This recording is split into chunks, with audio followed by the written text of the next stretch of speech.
Hello, everyone, and welcome to episode 295 of the Mark and Me podcast. As always, I'm your host, Mark. Now, joining me on today's episode is the frontman to one of my favourite bands, the incredible Holding Absence. The guest is returning to Mark and Me following last time we spoke at 2000 Trees, but this time round it's an episode dedicated just to him.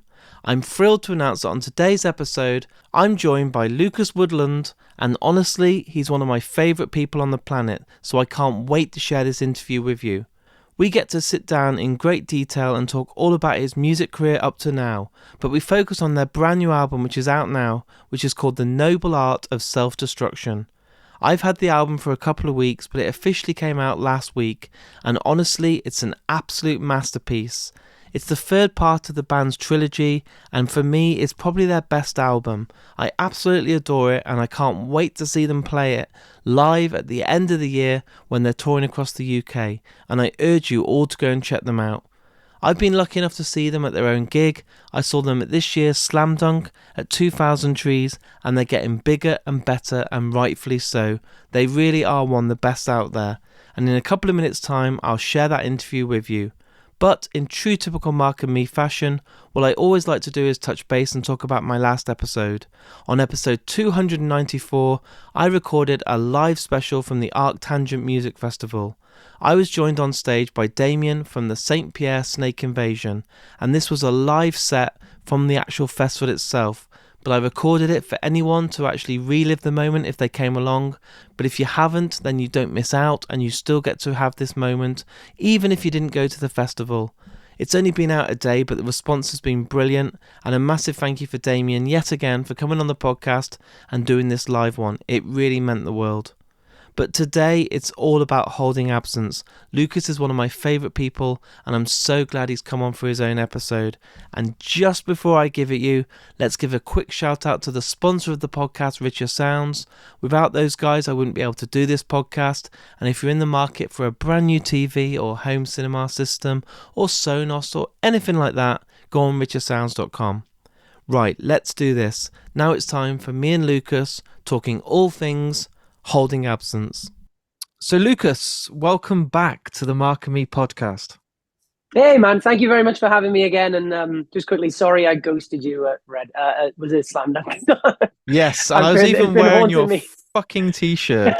I know. I burnt it, that night. I got home and I was like, fuck them. But I always think that genuinely, hand on heart, things happen for a reason and timing is everything. And with the release of your album and not being at a festival and loads of background noise and only having 10 minutes with someone in the background telling us time's up, this is the right time. So honestly, welcome back. Thanks for having me, man. What I want to do is, for the listeners out there, they may have not listened to the first episode that we did, which was about 15 minutes at, I think it was 2000 Trees 2022. So what I want to do is take it right back to the start. So when you were growing up, talk to me about those early albums that you fell in love with. Ooh, okay. So I've kind of got a step-by-step main three. And then when the third one comes in, everything goes to, I think, and we even spoke about the third one last time we chatted. But the first album that I remember falling in love with was Songs About Jane by Maroon 5. So obviously when I was about 8 when that album came out.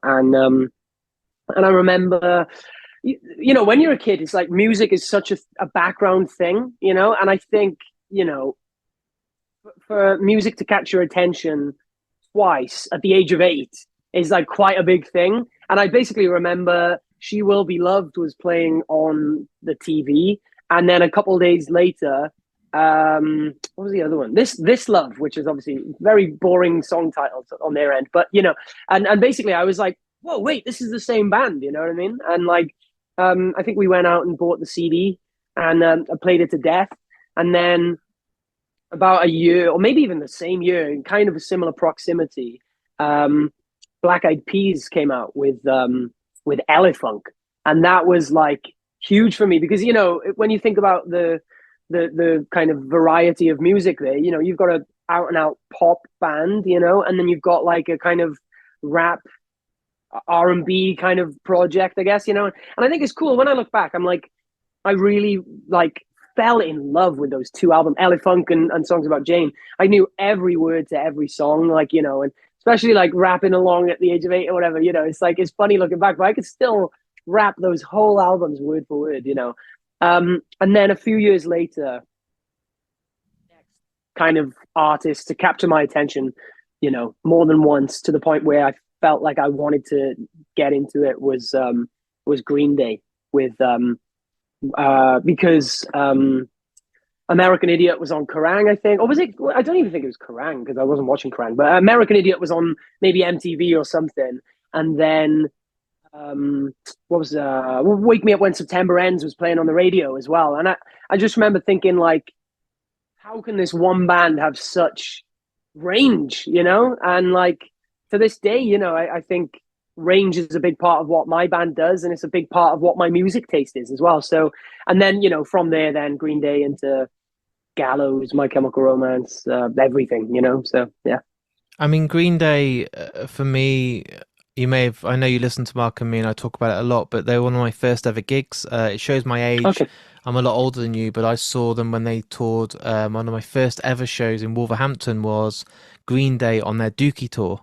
Um, it blew my mind, dude. At that point, they were just a three piece. They were still very punky. It was all about just the Yeah. three of them. And I couldn't believe that Trey, Mike, and Billy had that sound. And when I watched them live, truly, I was looking on stage for a hidden guitarist or something because I couldn't believe it sounded as good as the CD. So stuff like Longview, When I Come Yeah. Around, She, and it blew my fucking mind. So you've mentioned some great acts there, very poppy at the start, and then obviously very emo towards the later stages. But what was it for you that kind of remembered, I suppose, that first gig, that first concert that you, like for me with Green Day, had those hairs sticking up on your neck, your chest shaking, and just going, fuck me, like this is on another level?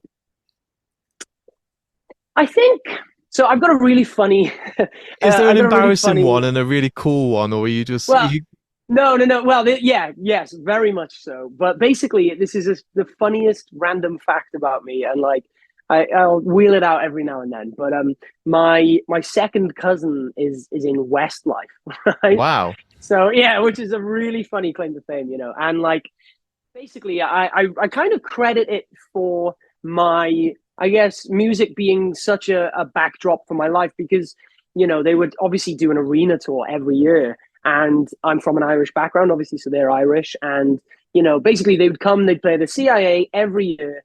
We'd sit in the box, and every year Shane, my cousin, would say, "Oh, this next song goes out to Nanny Lynn," right? Who's my grandmother, and like, it's so funny because obviously it's not cool, really, and it's not a flex, and by no means has it helped my music career in any way. But I always had that kind of backdrop to my life, where like once a year I would go to an arena show, and like, don't get me wrong, like, I definitely wasn't kind of like, whoa, man, it didn't change my life or anything, but it almost just set the precedent for a very subconscious music kind of life, I guess, and like I think we discussed the last one, I've got, my parents have always been really into music and stuff. And, so I think the first like show that I wanted to go to, that kind of did blow my mind, because I remember, with Westlife, it was like I was in a box and I could see everything. But with this, it was like, I was kind of in the normal crowd, and I just remember looking over and seeing how small the artists look, and almost being like, they're just tiny, it's so far away. But it was busted in the NEC Arena in 2003. And my dad took me and my sister to see it. So that was kind of like, I always say that's kind of like four different first gigs. I've got like Westlife, which I had no control of. I can't even remember. I've got Busted, which was my first, like, I actually wanted to be there. And then probably Paramore, which is the first show I went to on my own. And then the other one, which was really cool, was like the Blackout in a similar time to Paramore. There was basically the Blackout supported by like only local artists from like Pontypridd, which is where I'm from. And that was kind of how I view my entrance to the scene, So I know that's a very convoluted answer, but I feel like I got into live music more and more every one of those shows. Mine are very different as well because one of the first concerts I went to was Birmingham NEC and it was the Fugees. Cool. So, Okay. Wow. Yeah. and it's like that didn't influence me to ever want to pick up a guitar or be in a band Yeah. or, go down the route of the bands I listen to now. But like you said, it was an experience. Everyone was dancing. They didn't look very big because they were fucking miles away and I was up in the nosebleeds because I was very young and my parents would drop me Mm, off and then pick me up, but it made me appreciate how music can be performed and not just on a CD. So you're yeah. mentioning the Blackout, Sean we know well with the Sapling podcast and a good friend and what a fucking front man he is, and his Yeah. performance at Yeah. Download this year just fucking blew everyone else off stage. He's absolutely unbelievable.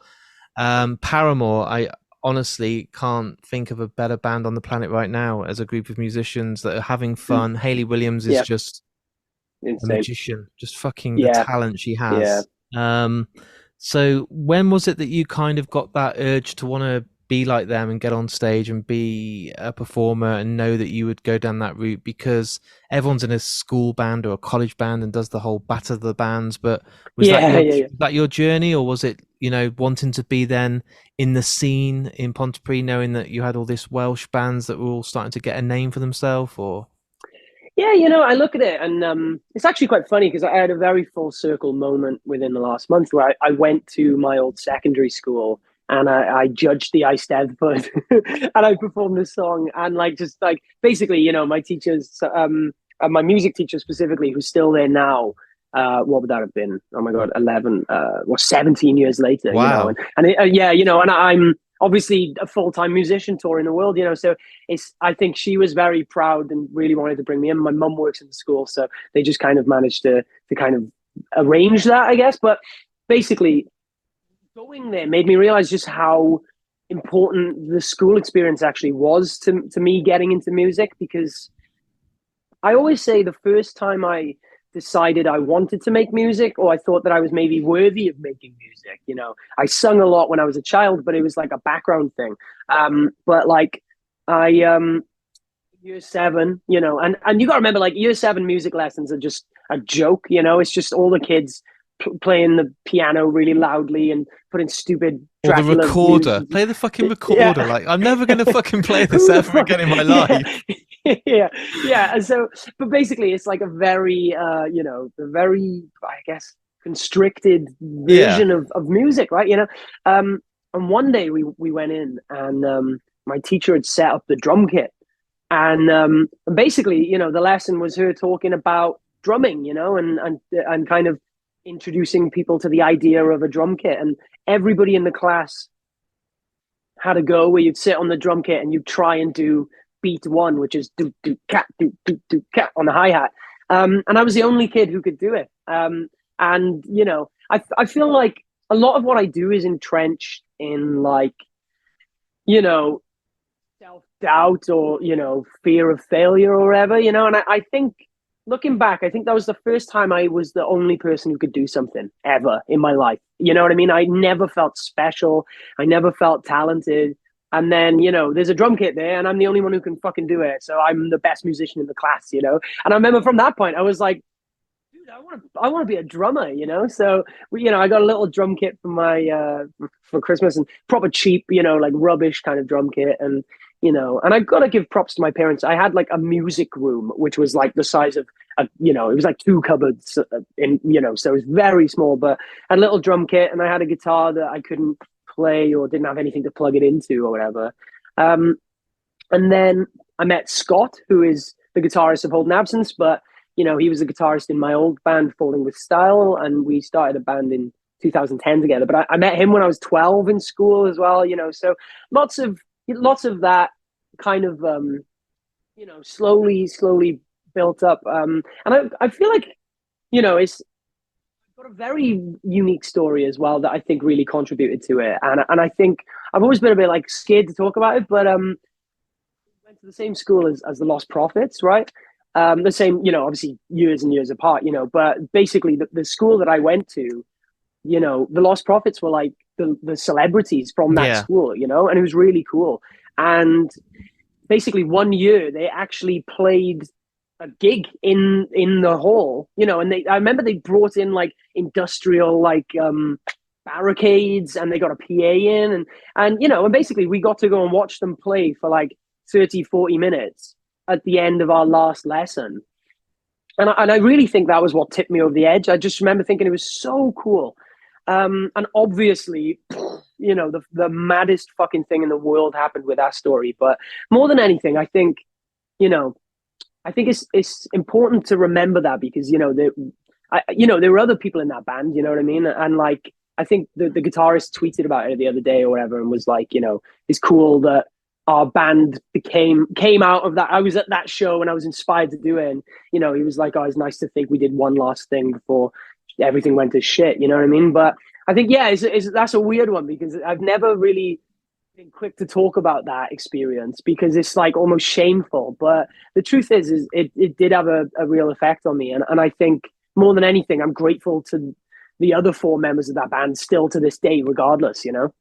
It's difficult, isn't it? Because they were very influential, and as much as Ian Watkins is the biggest scumbag in the Scum of world, the earth, and yeah. just don't even want to give him any airtime. I went to the NME tour when I was at uni, so I was 19, and there was Black Rebel Motorcycle, and headlining was Lost Prophets. And at that time, they were the biggest band. They just brought out Rooftops or Breakdown. whatever it was. Oh, yeah, It was Liberation Transmission. huge, and Yeah, it just fucking blew yeah. up. And I met the band, and they signed my T-shirt, and they Wow. invited me on the bus. And I remember they had Grand Theft Auto 3 on the PS2, and it was like really welcoming. And Whoa. it was like fucking Yeah. hell, like meeting my fucking idols. But now I always feel ashamed to even tell anyone about it, because we've both confessed on here that they've been a part of our life, but I can't rob them, because No Devotion are now a band that are trying to hold their heads high, but they've always been tarnished now that they've had this Yeah. real fucking evil piece of scum ruin everything they've worked for. But it's fucking depressing, because they are one of the reasons I picked up a guitar. They are one of the reasons then I got into Yeah. bands like Silverchair and Deftones and all these other bands, Same for a because lot of other bands as you well. know It's like, yeah. So it is a weird one. So anyway, that was a bit of a tangent, I guess. But more than anything, the point is, I guess, school was a big yeah. part of why I got into music, performing it, whereas my parents just facilitated the listening of it when I was growing up, and then kind of encouraged me by buying me kind of cheap guitars and stuff over the years. But isn't that awesome that your parents were supportive? Because I've seen bands, I've seen film stars, I've seen directors that had to fight not only to get a name for themselves in the industry, Mm, but to win their fucking parents over, because they didn't think it yeah. was a real world out there. Mm. Well, even some of the most successful musicians on earth probably never found peace with their parents, or whatever in those scenarios. So yeah, it is one of those things. But I'm just grateful for my parents more than anything. Not because it was music, but because my passion was encouraged. You know what I mean? And I think all you can hope to do as a parent is just show your kid. At the end of the day, my parents did it because they were just showing their kids what they thought was cool. Yes. And I thought they were cool, and I still do now, and I therefore got into music because of them, basically. You know what I mean? So yeah, I'm very grateful. But you're right. It's like, I don't know. I don't know. Yeah, there's another universe where maybe they didn't introduce me to music, and hey, maybe I never even got into it in the first place, or maybe I did and they hated it, or whatever. You know what I mean? So I know I'm very grateful that I was encouraged. Even now, I mean, fuck, I live with my parents now. Me and my girlfriend moved back the other day because like I just can't afford to rent and tour as much as I do at the moment because I'm away 8 months of the year. You know what I mean? So it's like, so it's still to this day. I'm really grateful to them. And with obviously then you had one band, but then you're now still with the same member who's on guitar, and then Holding Absence formed. When that band, what year was it that you guys started?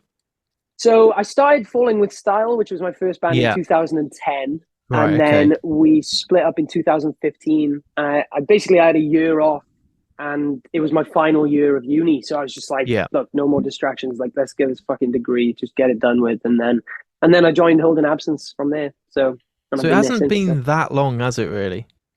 No, it's crazy. Well, I mean, it's weird because some days I wake up and I'm like, I have technically been doing this for 13 years, like in terms of, because we put a lot of effort in when we were kids as well. We got to play Download when we were 18 and stuff like that. So it did do quite well considering in the early days.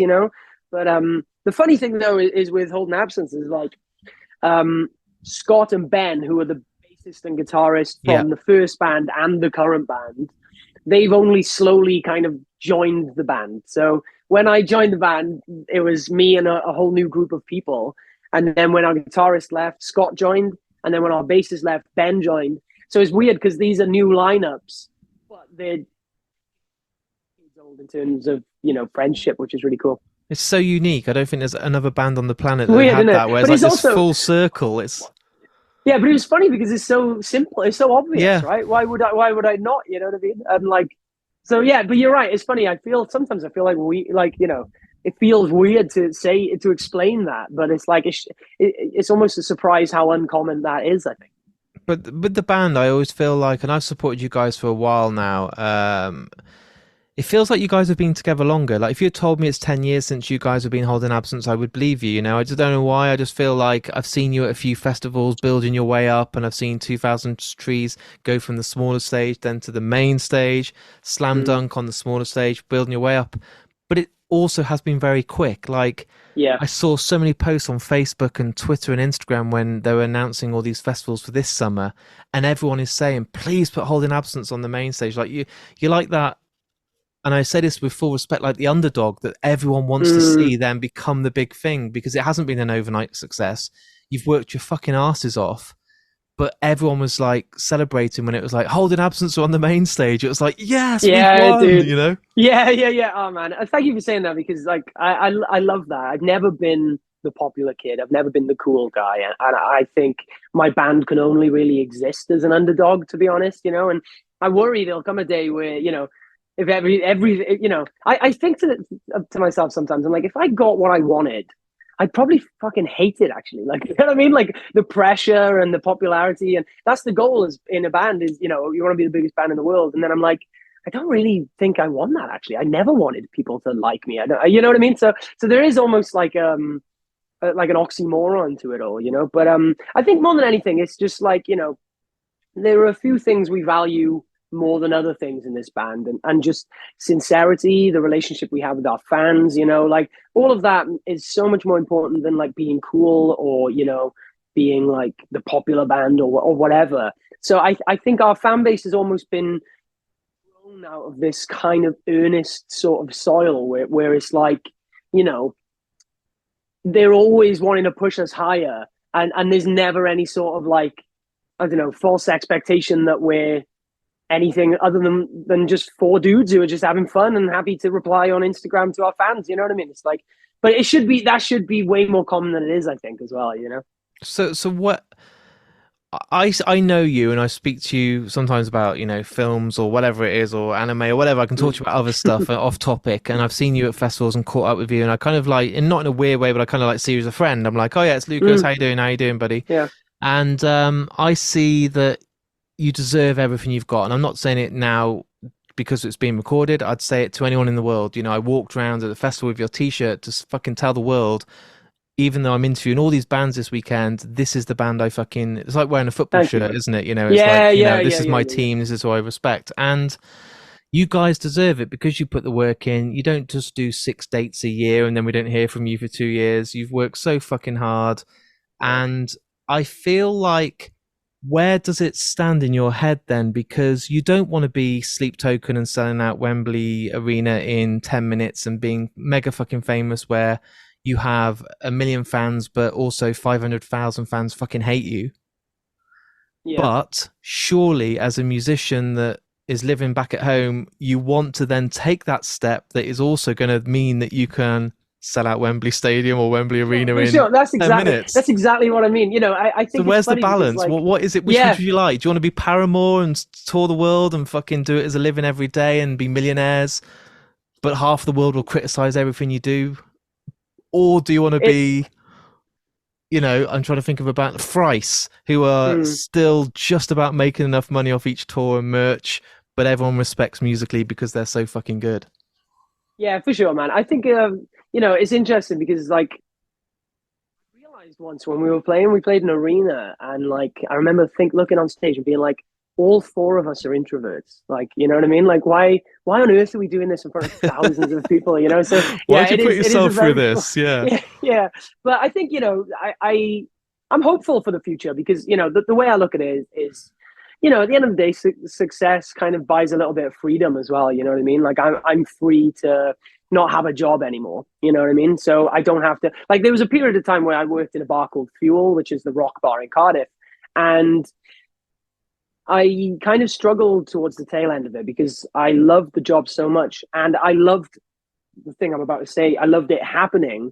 But like when you're working a shift from like 6 till 4 in the morning, and like you have to like stop working on the bar to go around the side to have a photo with a fan every few hours, like, it's insane. But then there's this weird kind of energy where it's like, I'm sorry you have to see me pouring a fucking pint, you know what I mean? And because you obviously love my music and think that I could maybe be this cool kind of, person, but at the end of the day, I'm just a normal dude, you know what I mean? And I think, that kind of illusion that people have, I think more than anything, you kind of, success just helps you create the illusion that you're as good as your music, you know what I mean?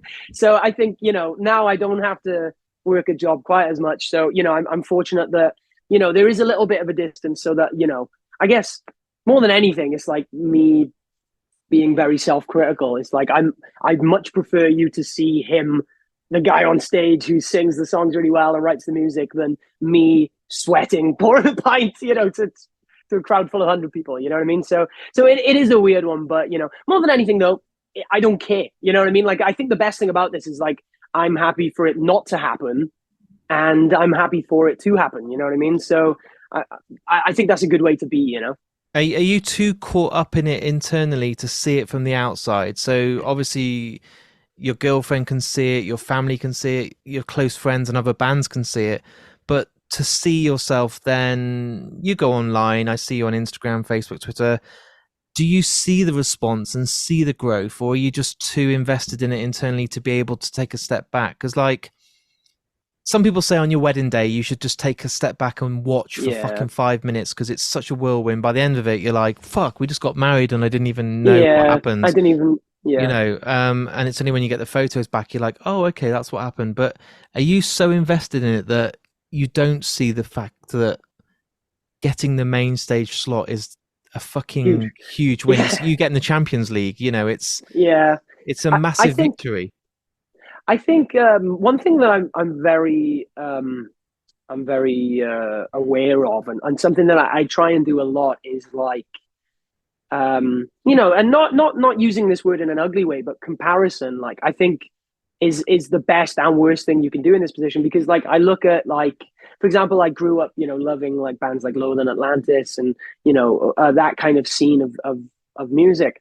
And like, we're doing bigger venues than they did or whatever. And I'm just like, well, they were the coolest band on earth. And like, I love them so much. I can't believe that I'm like in the same league as them now after all these years or whatever, and I think that's really important for me, is to, I don't know, look at old posters of festivals we've played and be like, oh, 3 years ago, this band had that slot. And I thought they were way bigger than us, you know what I mean? So little stuff like that, like we played after Electric Six at 2000 Trees, and I grew up listening to the Fire album in the car with my dad, So, little things like that are really important to me because it's almost like a good way of keeping check of how far you've come. It's a massive reality check. It's a massive wake-up call of like it's like a snapshot. It's like a photo. It's like a diary entry. Like, look, today was a good fucking day. I used to listen to this album and they've just gone on before us. Like, it's kind of like drawing the height of a kid next to a door or whatever, right? You know what I mean? It's like, whoa, I'm taller than that now, and it's like, it is weird to think, but it's visible and it's true, But I will say, like, back to getting caught up in it, I think, and comparison also has an ugly side there because, I'll just think, oh man, imagine if I was the singer of Bad Omens, I'd get way more replies to my tweet or whatever, and it's like, don't take for granted the 100 replies because this guy has 1,000 replies, you know what I mean? So it's one of those things, is trying to, I guess, contextualize things healthfully, Are you getting better at that? Because I can see myself in you at times when I'm not comparing it because I've not got a stage, but I look at numbers and I'm like, oh, dude, why is that's this the word.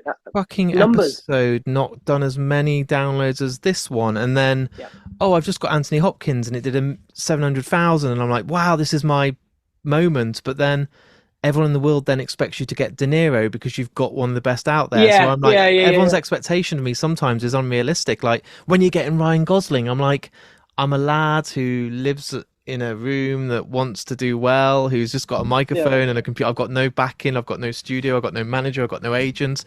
But I mean, I do my best, but I've Mm. got to stop telling myself to be obsessed with the numbers because then I don't Yeah, dude. enjoy it, and I worry that and I'm not putting words in your mouth, but are you getting better at that? Are you stopping being obsessed with I've only got 100 retweets or I've only had a Yeah, thousand man. likes, you know? There's it's kind of a random tangent, but I remember when I heard this, it really contextualized it. There's Weezer's one of their newer albums is called OK Human, and there's a song on that called Numbers, and it's about the this modern age that we live in and how like numbers are the most like literal comparison you can make, because two is bigger than one, right? So, there's perception and there's, lots of different things when it comes to comparison a lot of the time, but numbers are just numbers, dude. If there's numbers bigger than that number, then, you've lost essentially. So yeah, you're right. That is a really ugly side of what we do. And I do try my best to avoid that. But I will say, I do think it is important, and I think this is one of my and my band's greatest strengths, is it is important to pay attention as well. Yes. Don't obsess, but dude, if like say for example, we were talking about earlier about you having musicians on, you having actors on, you having directors on, whatever.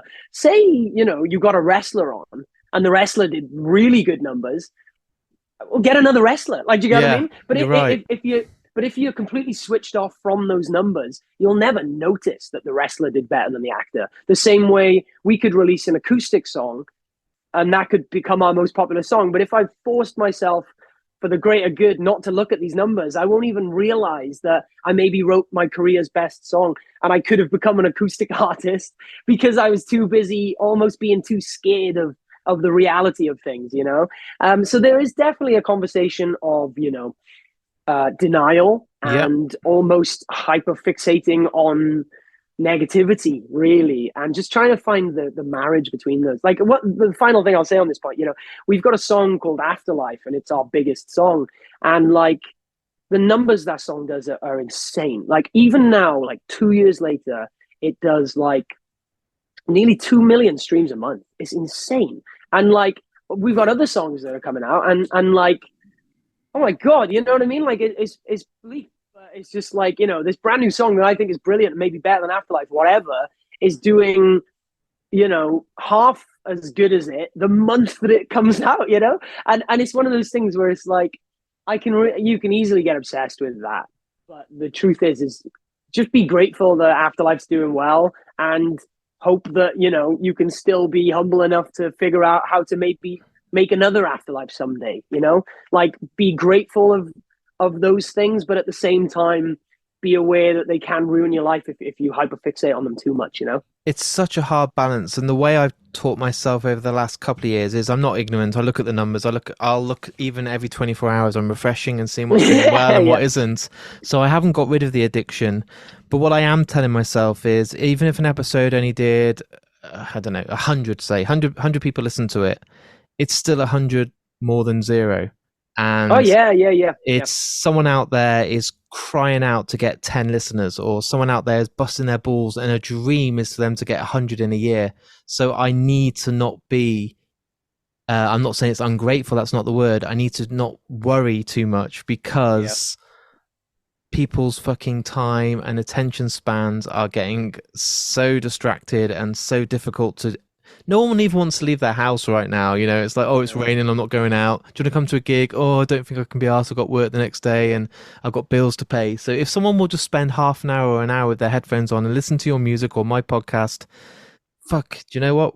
That's a victory. For sure. I think my main, and to that point as well, and I'd say this to anyone, is like, just make sure that you're internally keeping in touch with the person who started all of this. Yeah.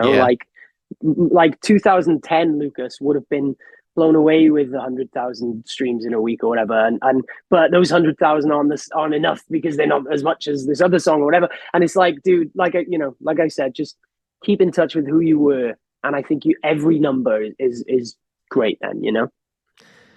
So as we're sitting here right now, it's not out. You've been good enough, and I'm allowed to share this to basically give me the new album already, The Noble Art of Self-Destruction. But it isn't far away. The listeners out there will get to hear it within a matter of weeks. And how long have you actually had the album all finished? Because after lockdown and some of the way the world's gone, some bands I've listened to and have had on the podcast have literally had an album for 18 months mastered and ready to go, but they've just not had the right time to release it.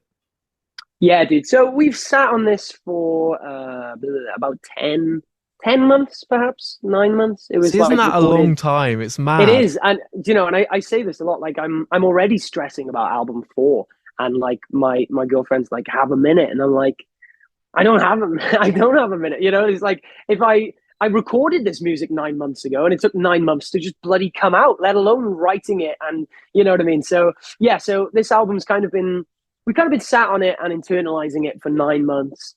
But we spent the best part of last year, pretty much every day we had off in between tours, we spent writing this album. So yeah, can't wait to get it out there.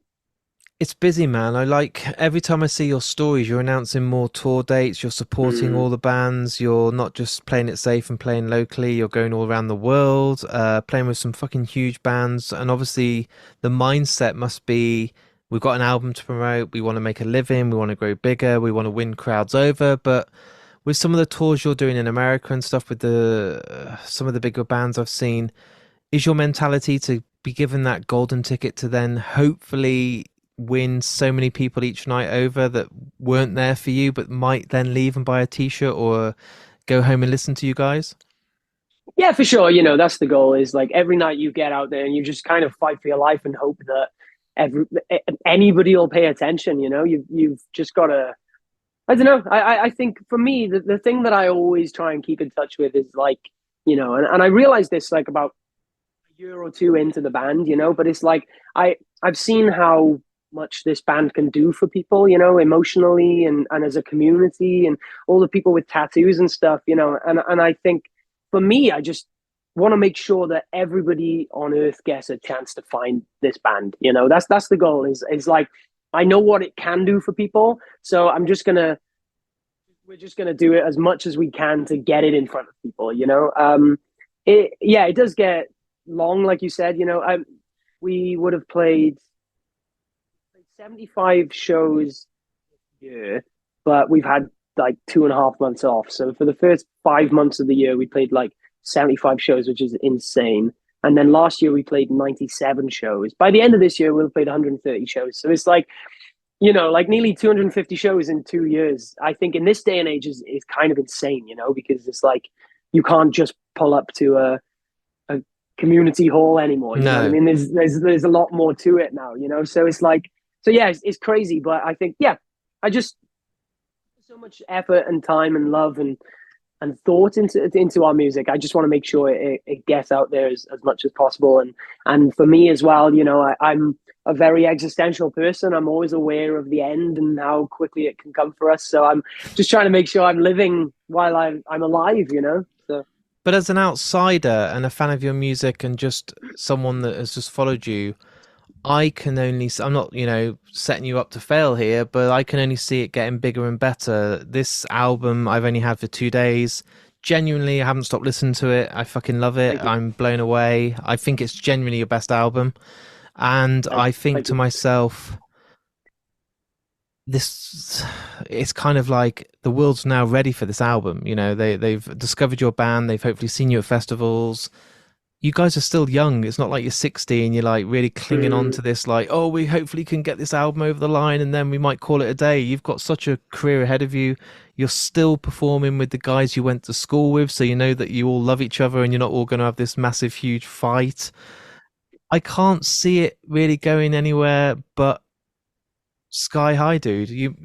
I know Oh, it's thank you. hard because you want to be humble, but you must see that you've played two main stages in the UK festivals already this year, and everyone fucking loved you. The crowd at Slam Dunk was fucking insane. It was unbelievable. Yeah, man. I'm very grateful for what's happening now. You know what I mean? More than anything, I like you said about the wedding day thing. It's like I'm very much taking it in as it happens, because like yeah, the Slam Dunk main stage was insane, it was absolutely insane. Like so, I think the hard thing for me though is like, and this is one, like I said, this is a good thing a lot of the time, but like, because I'm such a disciple of the scene and I've grown up and I've watched everything happen around me, like, I'm just hyper aware of how, very rarely do bands just keep going up, and I think our kind of problem at the moment is like crept up.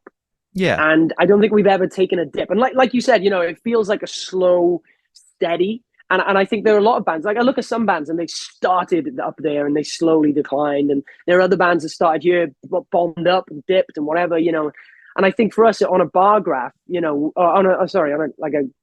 what type of graph is it that goes up? I know what you mean, like a line, not bars, whatever yeah, it is. like a line graph, yeah. Yeah. But on a graph, it's like we are kind of just going up, but there'll come a day soon where just going up is still an insane task, and like I'm very aware that I don't know. I think it's the horrible devil on my shoulder that I've had for a very long time. But I feel like every day I wake up and I'm like, everybody else is going to wake up and realize that we suck. You know what I mean? So do you feel like it's imposter syndrome, or is it just your own insecurities or anxiety inside yourself that's just always self-doubting because you weren't the kid at school that was in the football team that was picked for this or picked for that? That's my life. I'm always like, is this podcast just going to fucking start sucking and people are going to get bored of the same conversations? And before you know it, I've got 8 people listening and everyone's like, remember when he used to be good?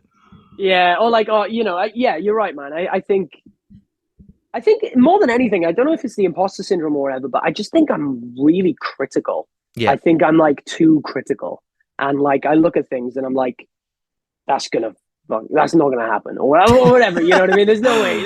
Yeah. So and like I think I fixate on the negatives more than the positives, and I think that's why the band has managed to be the way it has, is because I'm making sure to keep in touch with all the things that are bad and trying to fix them, if that makes sense. But there's still, it comes a point where it's like focusing too much on the damage control, I guess. You know what I mean? But I hope you're right. Because I think this band still has a lot left to go in terms of storytelling. I think our sonic adventure, like this, we haven't spoken about this, but like on the new album, at the bottom of the artwork, there's a little 3 out of 3. Yeah, right. And basically that was our way of saying that, we view this now as like the first 3 albums of our career kind of equate to a trilogy. Yeah. And this is the end of the trilogy. This is the end of the beginning of our career, And the 4th album now, I'm excited to explore, more progressive kind of things. I'm excited to, I keep telling people like album 4, I want it to be like progressive and I want it to sell out. You know what I mean? I really want to reach things that we've not actually touched yet, and I'm way ahead of all of that, for album 4. But I think, so I do think there's a hell of a lot of gas left in the tank. I just being, the person I am, I'm just sure that the wheels are going to run out of tread or something really soon. But you don't want to change too much when the fact that if we have our line graph, it hasn't gone up or down, it's gone steadily up all the way. It's like a real diagonal kind of real nice, this is shit on a podcast when I'm doing hand motions, but it's a real nice up. It's not like a roller coaster that's going up and down. You've not like done a Limp Bizkit or Korn where you've been absolutely fucking selling out arenas, doing literally studio albums that cost $10-20 million, and now you're doing Birmingham Academy. It's full respect to those bands, they're fucking incredible, but they're not what they used to be. And in the same breath, there's bands like Sleep Token that seem to have just, and I know they've worked for it, but they've suddenly just blown up and then everyone goes against it. You're doing everything right. You're not going from main stage to like, oh, where's Holding Absence of Shit? Oh, they're on the new band's tent right down at the bottom. So with this trilogy closing, and that's again like Sleep Token, and we mention them a lot, but they are the talking point. They've done this whole trilogy album that's finished now, and then we'll get a new concept eventually. Bands like Coheed and Cambria, they have these stories they tell. what do you want to do next? Because let's do it, because we've got nearly an hour into this and we haven't even mentioned Thrice yet. Yeah. Thrice, for me, changed it when they evolved. And when they brought out the Alchemy Index was the moment I realized they weren't the same band that were just going to... And don't get me wrong, Vishu and all the other albums like Beggars are fucking incredible, but it showed me that they can write songs beyond just a four-piece band that are playing the same sort of stuff like Deadbolt and stuff. They got synths, they got keyboards, Dustin's vocals changed, Tepe was doing more intricate guitar. And then I realized this band's only going to evolve. Like Radiohead, like Paramore. Is that where you see your album 4 going? Yeah, for sure. I mean, I don't want to give too much away because, obviously, like I said, the third album's not even out yet, but for me, I'm looking at like Melancholy and the Infinite Sadness. I'm Oh, looking at man. Kid A. Wow. I'm thinking just like, look, we've done 3 great albums. And my main thing about me being in this band is like I always try and be objective. I would be a fan of Holden Absence if I wasn't in Holden Absence, right? So I think we've done 3 brilliant albums that have been, had a great narrative to them and have felt very conceptually rich, but also, like very accessible. You know what I mean? And I think for album 4, man, oh my God, the sky's the limit, because the bedrock is there now, Yeah. I think, because at the end of the day, if Alchemy flopped, like you said, like Vizu artist, masterpiece albums, so they buy themselves that experimentation. And by no means am I trying to say we'll end up doing something to that scope. We'll do it in our way. But, and once again, trying to just be humble to what we are and who our fans are, you know what I mean? But I think for this album specifically, The Noble Art of Self-Destruction, we said, look, let's write a 10-track, all killer, no filler, like, let's just not mess around, no interludes, no nothing. Let's make this a perfect album in that parameter.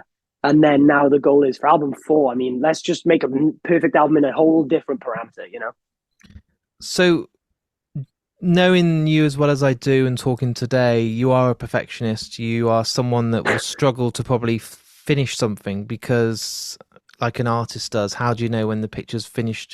Sometimes you need a time limit. I always use that analogy, man. Like a painting is never finished. Yeah. So there's always another brush stroke to be put down. So is The Noble Art of Self-Destruction, as good as it is, 10 tracks, all complete, every track is fucking could be a single.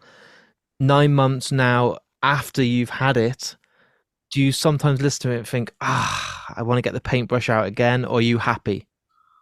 I mean, I wouldn't be a musician if I didn't feel like one or two things. Yep. The other thing you got to remember is like you do relinquish responsibility to other people, and if, I don't know, this one drum fill, not anything in particular, our drummer's insane, but like... You'll listen to this now and be like, what do you mean? What have I done wrong? Hey, what fill, bro? Yeah. I split Holding Absence up. Fucking hell. Yeah. But all it takes is one little thing and you can just be like, I prefer the demo or whatever. That is natural, But I think, man, like all good albums do, I've listened to this album for the last 9 months now. I've tried to be objective and I feel like I'm having a different favorite song over and over again. You know what I mean? So I'm really confident and really proud in it. And I just can't wait to play these songs, But that's the thing is like, that's why I know I'm in the right place because like we've just said, like I'm excited to write album 4 already. You know what I mean? So I'm excited for the future and the creativity that is there to be untapped. And even if that's just playing songs that we wrote a year ago, but we haven't had the fortune of actually playing live or whatever, I'm excited for all of it. And I just can't wait for our fans to connect with those songs now. My last episode was with As December Falls, and those guys just blew up. And I love the fact that they got, in the top 15 in the UK album chart, no label, no management. Just wow, I didn't know that. Yeah, number 11. Wow, yeah. The only reason they didn't get top 10 was Taylor Swift. How fucking cool is that? And she said to me on the interview that she's part of like her favorite band, and if she wasn't in the band she would listen to them, and her favorite album at the moment is her own. And it wasn't arrogant, it was like, I'm a huge fan of what we do. And that's so fucking good because you're not doing it for the money, you're not doing it just because it's a job and it means you don't have to go and work in Sainsbury's or other supermarkets are available, but all those sorts of things. Yeah. You're doing it because you want. And if you love your album and it's 10 tracks that you fucking love and 9 months later you're loving them, to have that itch now to then get on the road. Is it November you guys are touring? September now. Well, Bloody hell. August Yes. 25th we leave for 3 months now, so it is Mental. creeping Because you've up. got America Yeah, and then UK and Europe and all this. Australia, and Fucking then UK hell, and Europe. man. Yeah, so it's just like it's insane. Yeah, But to then bring these new songs in, even though they're 9 months, then they're going to feel like you wrote them yesterday, surely. yeah. That's the love of, oh man, oh god. I've lived the best life. You know what I mean? Because like there's so much nuance to why being in a band is great, and like you said, the joy of, oh my god, this melody's great, or wow, this lyric is really cool. I can't wait to put it down, and then listening to it, and then playing it, and then dude, still like 3 or 4 years later, I'll play our songs live sometimes and be like, oh yeah, this is sick, and I think that's so beautiful because I think the most important thing on earth is to create. I would urge anyone, if you haven't got a creative outlet, like for yourself, like a podcast is a great creative outlet, because you're creating conversation and a community around it, but people might not even realize that that's creativity, but painting or writing comic books or whatever, there's just so much to create, and I'm just fortunate that like my creations have led me to live a great life, and like I keep finding new things to love about my own paintings, I guess, Yeah. which is really cool. Yeah. So what else do you do when you're outside? Because I know you are touring normally about 8 months. You've also got a girlfriend, you've got life and everything else. But I know you're a huge fan of anime and films and stuff. Is there that vision that you'd love to write a comic one day, or is that Yeah, something else dude. you'd love to do, or direct videos, or make a short film? Because I know that's also a big passion of yours. Yeah, comic books is my main passion, Yeah, honestly. I like it's funny because I think, when it's I think only a small kind of margin of people will understand this like intrinsically, but like when you turn your passion into a job, there is then a little bit more room in your heart for like another passion, of because course. you would be a freak if you were obsessed with music and working it. It would I think you'd It's lose your mind a unhealthy. You'd little bit. burn out. Yeah, Yeah, yeah. So for me, I grew up reading comics. I had my, like, behind me, the I can Avengers see it right issue now. 4. Yeah, Yeah, awesome. yeah, yeah. And like I got my first comic when I was 8. My father bought me like an Avengers kind of compilation of like reprints, so it's only cheap and whatever. But oh man, it just changed my life. Like that is my story. That is how I consume stories. And like I always say it's kind of like reading a book and watching a film at the same time. You know, but as I've got older, it's cool because it's like I think the medium is definitely offering me more as I grow older, because there's just so much more to consume. I'm still in touch with, like I said, with my younger self. I read anime. Sorry, I read manga, and Yeah, I read a lot of it. And whether that's like Spy Family, which is kind of like a kids kind of comic, really, or I'm reading. Oh my god, some manga is dark as hell. You know what I mean? But like, regardless, there's so much to explore. And I will say, I'm very grateful that I have such a vast kind of second passion, I suppose. And to what you said, earlier, like I'd love to get into comic book writing, because I just think I just love stories, and I love characters, and I love character arcs, and I think there's so much. Music is a very specific type of creation, I think, and I think there's still so much more in my crazy fucking brain that needs itching. So Have you ever put pen to paper and done a storyboard or an idea for yeah, I a mean, story? I literally, this is Oh, a comic that nice. I've been that I've been working on for a while. But I my issue is that I think, I like I said, with the band, it's like it took me 13 years to get to where I'm at right now, and even then I don't write the best music in the world, and I think I can't draw, and I don't know if I can write.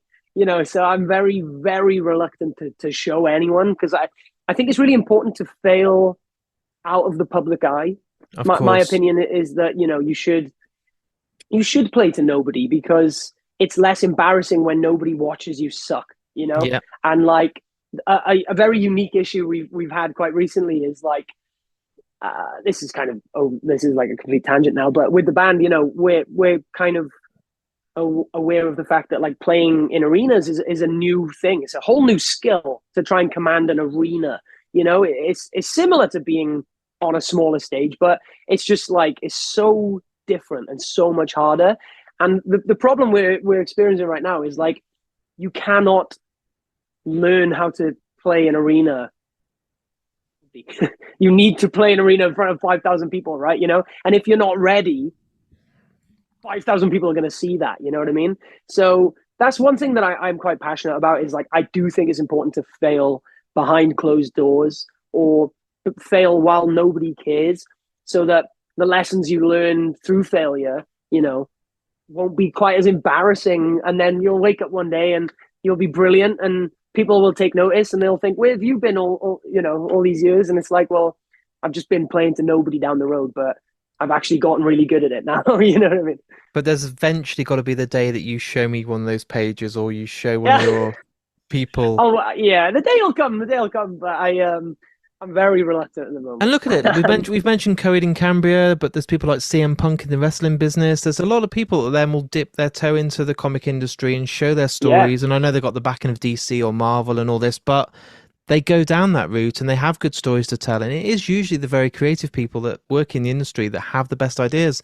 And then you'll be like, look at Kevin Smith, filmmaker, but now his comics are as good as his fucking films. Yeah, dude. Who was the other one quite recently? The one that blew my mind is what's his name? Brian K. Vaughan. He's one of the writers of Lost. Yes. And he's got this comic book called Saga, and it's like one of the best. It's like one of the most in my popular pile, dude. I've got a pile at the moment where I'm working through. At the moment, I'm going through Swamp Thing because everyone told me to read it, and I've got to do it. Yeah, it's classic. The original, and I'm literally like going through that at the moment. But Saga's there, and I'm like, oh.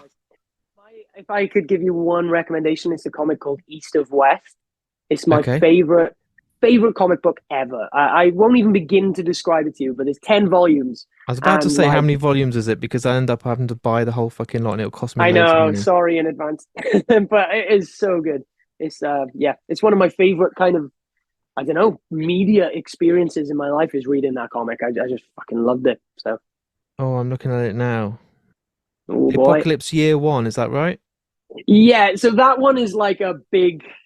All right, where are we at? So one of them is more expensive. Yeah, so that is like I could show you all my like we said, terrible on a podcast. But I've got obviously all 10 volumes, but that's probably about 4 volumes worth, I guess. So but dude, I would urge you to sink your teeth in. And it's one of those things that you enjoy the first time, but you'll love the second time, which I think is the best kind of thing, I need some new stuff as well because I'm traveling a lot to festivals. I've been busy this summer. I've been lucky enough to do podcasts at festivals now on stage. So 2000 Trees nice. and stuff like that. I'm doing Arctangent in a couple of weeks. Yeah. And I've noticed I'm doing a lot more traveling and especially going to Fright Fest and stuff like that. So this could be the one. This is my For next me as purchase. Well, it's not having my phone in my hand 24/7. Like when I'm on the road, like I'll buy a comic book. In America, I'll buy a comic every 4 days or something and just slowly chip away at it because it's like it's healthy. Keeps my brain stimulated. But yeah, you're right. It is really healthy in these days when it's so easy to be on your phone, But the other thing I'd suggest is manga in general is cheaper and easier to transport because they're small. So, and if I had to suggest for you specifically, I'd say Attack on Titan is really, really, really good. Well, there you go. I've got a couple. Yeah. Dude, this talk I feel could go on and on, but what I want to do, I'm doing it live on the podcast, but I think we need to do something face-to-face while you're doing the UK tour. So I'm going to come down to Birmingham and even if we just have a beer and talk for 40 minutes about manga and what I thought about these comics, let's do a follow-up because... Yeah, I'd love that, man. This is a great chat today and I fucking loved it, but I'm also conscious that I want to see the songs live. I want to see this album go out there. I want to see people start talking about it. And it isn't that long until the UK shows. So I think if we can try and set something up where we just hang in a room and do like at the end of the trilogy, the third part of Us. Yeah. Nice. Yeah. And we'll focus more on comics if you want, whatever you want to talk about. But you know what I do on the end of this podcast, and it is ask you to pick the outro song. So it's never easy. It's never easy, no. It's fucking tough. But is there a song that you want to recommend or that you love that plays out as soon as this is edited and ready for the world to hear? Okay, so I'm gonna go with because I was like, you almost made it seem like quite emotional then, like, pick a song to chronicle my life or like a desert island disc. But I think my main thing at the moment is there is a band that I've been obsessed with for about 3 years now. They're Japanese, and I feel like they're so under the radar, but they are so game changing. Like to the point where like Bring Me the Horizon have started working with the guitarist on songs because they have such a unique voice. So the song I'm going to suggest is by a band called Pale Dusk, and the song is called Slay, and it's just basically frantic, electronic, like metalcore from Japan, and it is just the best thing ever. So Why I'm have I aware a heard lot that of people name? won't Have enjoy they it. played They recently? played 2000 Trees. That's it. I heard the name loads mentioned, and people were telling me about this band, but I had press and I was fucking back to back. I did like 11 interviews in 2 days, and I missed them. But that's the name I kept hearing all weekend. Yeah, well, there we go. Check them out. They are, for me, just, I think the most interesting, inventive band on earth right now. I can't find a better band. So, yeah. And how are you feeling at the moment? About to go off and play for 3 or 4 months? Do you get nervous still? Are you kind of shit? We're going to go to different territories. We're then putting ourselves on different levels because you've got that kind of we're supporting somebody else, but then you come back and you're like, right, now we're the big dogs and the big guns again, and now we're headlining. Yeah, Is it a bit all yeah. over the Well, place? Are you like, oh god, yeah. my head's got to be in the right place on a different day? Summarize, yeah, it is a roller coaster, especially being a vocalist as well. It's like, I really feel like vocals are just like dark magic because you really just can't, you can only hope you don't catch a cold or, Yeah, you don't, and I touch wood, but I am good at my job now. I do it so much and it doesn't go wrong very often. So, but at the end of the day, anything could happen, and then it's just like game over, and it's yeah. all on my shoulders. So I do stress about that a lot. And I have a really big like sinus problem when I fly, so I'll quite often get like migraines and stuff. And I don't know if you've ever been to Australia, but Never, 20 but hour yeah. flight is not a good time to start a migraine that doesn't stop. So I hated coming back from Australia last time because it was like I generally felt like someone had like fucking smashed my head in. It was horrible. Drilling your But head that the being whole said, 20 hours, yeah. dude, I can't even. Ugh. But that being said, like it's my favorite thing on earth to do, and like I just can't wait. This next tour we're doing now is with Senses Fail. Yeah, what a And, band. yeah, and like we're just playing the main cities as well, so it's like Chicago, New York, you name it, whatever. And like I still can't believe I've 3 American tours in the last 18 months, and I'm about to do a fourth one now, and just you know what I mean. It's like it's such a privilege. So all those ugly, scary emotions, I really have to like put at bay because I am so grateful. I'm so excited. So yeah. It's amazing. And are you going to start trying to introduce as much of the new album as you can, or are you drip feeding people? Is it like 1 or 2 songs in the set list, and then as you come home, oh, it's the UK crowd, they know us a bit better, 3 or 4? Yeah, yeah. It's tough because it's like, you oh God, I could have this conversation for hours, because you when you do a tour like the one we're doing in September, you've got to pick the set list really that will capture the most people. Yeah, So of you've got to course. keep your fans happy, but at the same time, you've got to just play the best set you can. And then when you come home, you've got to play as much new stuff as you can, but then also everybody will be annoyed at you if you don't play old stuff. So there is no winning when it comes to picking a set list. But we are playing quite a few new songs, and we're really excited. I can't wait, man. So talking about it, I'm excited.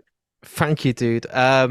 As this is going out, the album's just about to come out. I hope people fucking love it as much as me. I've said it on this recording, and I won't bullshit you. I've told bands that have come on the podcast if their album isn't the best, or it's a grower, or it's taken time, Mm, but it is literally all killer, and I fucking love it. And I've only had it a couple of thank you. days, and I bought myself some AirPods recently, and I've just put them in, and I'm just fucking the sound quality is unreal, and I'm just getting so excited to listen to music, and this album, dude, is the one. So I can't believe Thank that you.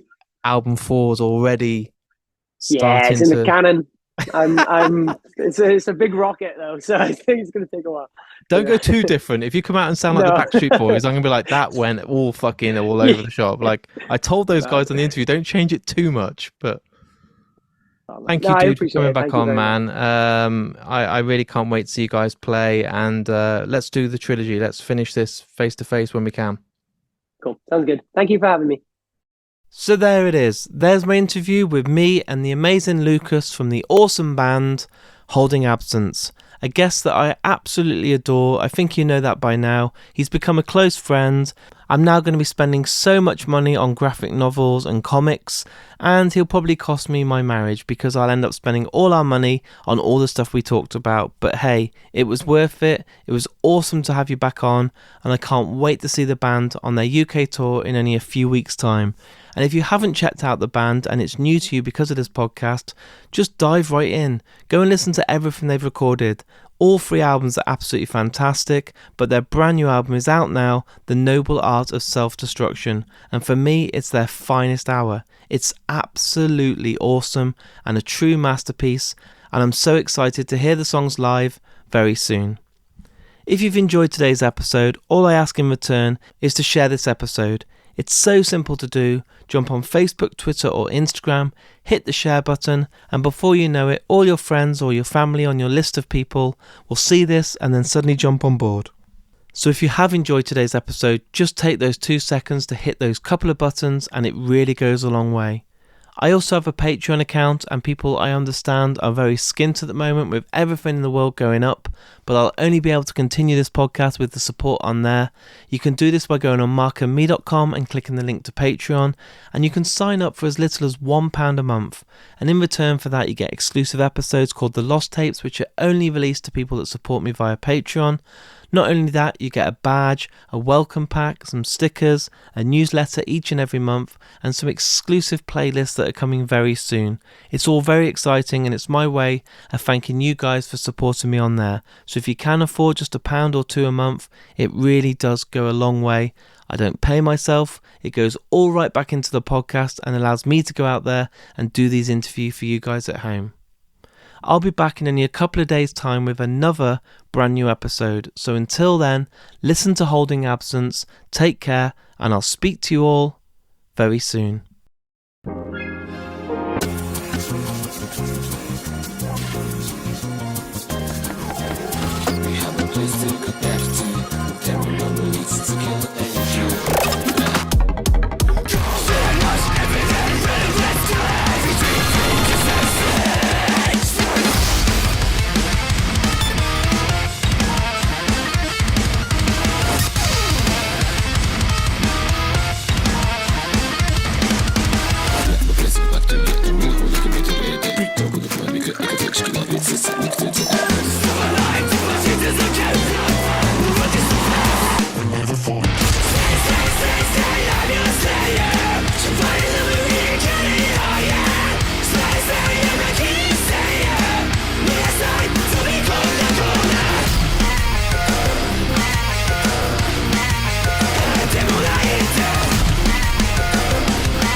It's a new day.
It's a new day.